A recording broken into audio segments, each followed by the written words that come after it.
ایسا ہوگی کیا ہم غلام ہیں؟ غلام نہ تو غلام ابن غلام ابن غلام ابن غلام تا رنگ ہے غلام علامت تال غلامین وطن آزاد و انشاءاللہ العزیز اور چاہ غلامے کہ ہم انشاءاللہ پین اردو مجھے حکمرانانو سر بدیگانے کھڑی دی مجھے طاقتورو سر بدیگانے کھڑی دی ماشاءاللہ گانو سر مقابلے کھڑی دی مجھے چانا ڈاری ڈونا اور طاقت نہ ہوئے طاقت جو دے اللہ طاقت تا۔ غربت بے روزگاری بڑھ گئی، نوجوان مستقبل سے مایوس ہیں۔ تفصیلات کے مطابق جمعیت علماء اسلام کے سربراہ حضرت مولانا فضل الرحمان صاحب دامت برکاتہم العالیہ نے ایک بار پھر بانی پی ٹی آئی عمران نیازی پر تنقید کرتے ہوئے کہا ہے کہ آج تہذیب کا دشمن جیل میں پڑا ہے۔ آج ان پر ایسے مقدمات بن رہے ہیں جن کا ہم تو سوچ بھی نہیں سکتے۔ اس شخص کی کوئی پرواہ نہ کرے، الیکشن میں یہودی ایجنٹ کو ملک بدر کریں گے۔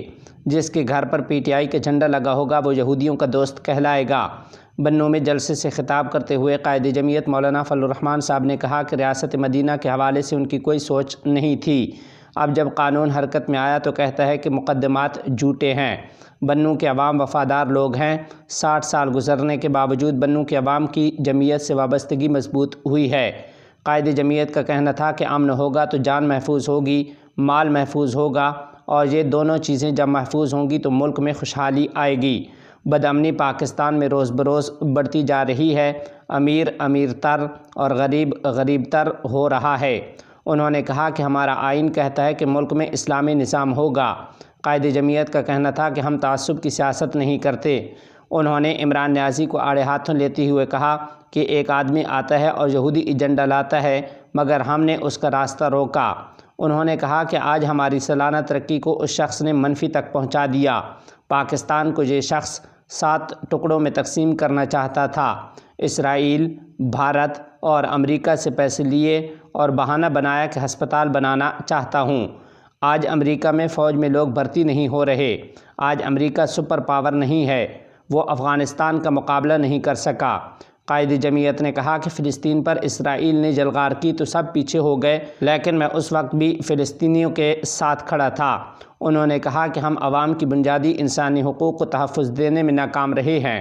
ہمارے نوجوان آج بھی اپنے مستقبل سے مایوس ہیں کیونکہ قوم کو آج تک روزگار ملا نہ ان کے مسائل حل کیے گئے۔ پاکستان میں بدامنی روز بروز بڑھتی جا رہی ہے۔ قائد جمعیت نے کہا کہ ایک وقت تھا کہ افغانستان خوشحال تھا، لیکن پھر وہاں پہ بدامنی اور بے روزگاری سے ملک تباہ ہوا۔ ملک میں امن ہوگا تو عام آدمی کی جان محفوظ ہوگی اور سیاسی استحکام آئے گا۔ ادھر لکی مروت میں انتخابی اجتماع سے خطاب کرتے ہوئے قائد جمعیت مولانا فضل الرحمان صاحب دامت برکاتہم العالیہ نے کہا کہ فرنگیوں سے آزادی کے بعد قوانین نے قوم کو غلامی کے شکنجے میں جکڑ لیا، جس کا نتیجہ یہ نکلا کہ وسائل پر وہ لوگ قابض ہیں اور غریبوں کو 2 وقت کی روٹی تک میسر نہیں ہے۔ انہوں نے غریبوں کے بدن سے کپڑے تک اتار دیے ہیں۔ ایسے ہی مفلوق الحال لوگوں کے سر پر جمعیت علماء اسلام نے دست شفقت رکھا ہے۔ پاکستان تحریک انصاف کی سابق حکومت کو کڑی تنقید کا نشانہ بناتے ہوئے لکی مروت میں مولانا فضل الرحمان صاحب کا اجتماع سے خطاب کرتے ہوئے کہنا تھا کہ جو حکومت اس ایجنڈے پر آئی ہو کہ ہم پاکستان کی معیشت تباہ کر دیں گے، اس سے خیر کی امید کوئی کیسے کر سکتا ہے؟ ایک وقت تھا کہ پاکستان ترقی کی بلندیوں کی جانب گامزن تھا، پھر ایک ایسی حکومت مسلط کی گئی جس نے ان تمام منصوبوں پر پانی پھیر دیا۔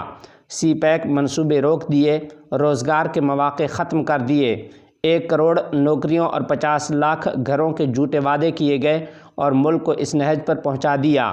قائد جمعیت نے کہا کہ ایک وقت تھا کہ پاکستان کی سالانہ ترقی 6% تک پہنچ گئی تھی، لیکن پھر تاریخ میں پہلی بار ہوا کہ سالانہ ترقی کی شرح 0 سے بھی نیچے چلی گئی ہے، اور یہ کارنامہ سابق وزیر اعظم عمران نیازی کی حکومت نے انجام دیا، اور اب جیل میں پڑا چیخ رہا ہے کہ ہم مظلوم ہیں اور ہم پر جھوٹے مقدمات بنائے گئے ہیں۔ اسرائیل، ہندوستان اور پاکستان دشمن قوتوں سے لاکھوں ڈالر لینے والا کبھی پاکستان کا دوست نہیں ہو سکتا۔ انہوں نے کہا کہ پی ٹی آئی حکومت 10,000 روپے ماہانہ کے عوض علماء اور ائمہ مساجد کو خریدنے کی کوشش کی، لیکن علماء نے یہ پیشکش مسترد کر کے ثابت کر دیا کہ وہ جمعیت علماء اسلام کے ساتھ پختہ وابستگی رکھتے ہیں۔ جمعیت علماء اسلام کے ممبران نے اسمبلیوں میں عوام کے ووٹ کا تقدس برقرار رکھا ہے اور ہمیشہ خلاف قرآن و سنت قانون سازی روکنے کے لیے ہراول دستے کا کردار ادا کیا ہے۔ قائد جمعیت کا کہنا تھا کہ لوگ ہماری کارکردگی کا موازنہ نوکریوں، گلیوں کی پختگی اور پریشر پمپوں کی تنصیب سے نہ کریں۔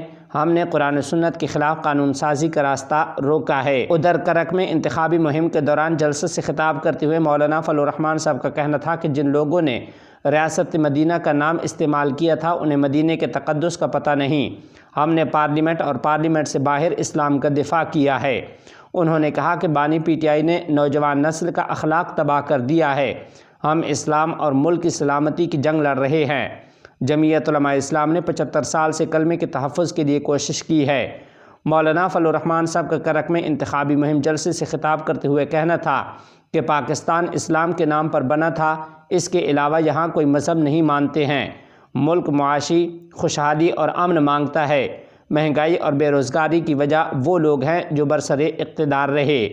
سربراہ جمعیت علماء اسلام کا کہنا تھا کہ ہمارے پارلیمانی ممبروں نے آپ کو مایوس نہیں کیا ہے۔ انہوں نے ہمیشہ عوام کے مسائل کے حل کے لیے کام کیا۔ اب جس گھر پر پی ٹی آئی کا جھنڈا لگا ہوگا وہ یہودیوں کا دوست ہے۔ انہوں نے مزید کہا کہ بانی پی ٹی آئی کو سعودی عرب نے مکہ مکرمہ کی ڈیزائن کردہ گھڑی تحفے میں دی جو فروخت کر دی گئی۔ بانی پی ٹی آئی نے 1 کروڑ نوکریاں اور 50 لاکھ گھروں کا وعدہ کیا تھا، لیکن اپنے دور میں بنے ہوئے گھر تباہ کر دیے۔ مولانا فضل الرحمان صاحب کا مزید کہنا تھا کہ بانی پی ٹی آئی نے ہماری 75% معیشت کو تباہ کیا اور ہمارے ملک کو غلامی میں دے دیا۔ ہم غلامی نہیں مانتے، ہم غلامی سے ملک کو آزاد کرائیں گے۔ ہمارے ملک میں طاقت صرف اللہ تعالیٰ کی ہے، ہم ان یہودی ایجنٹوں کو ملک بدر کریں گے۔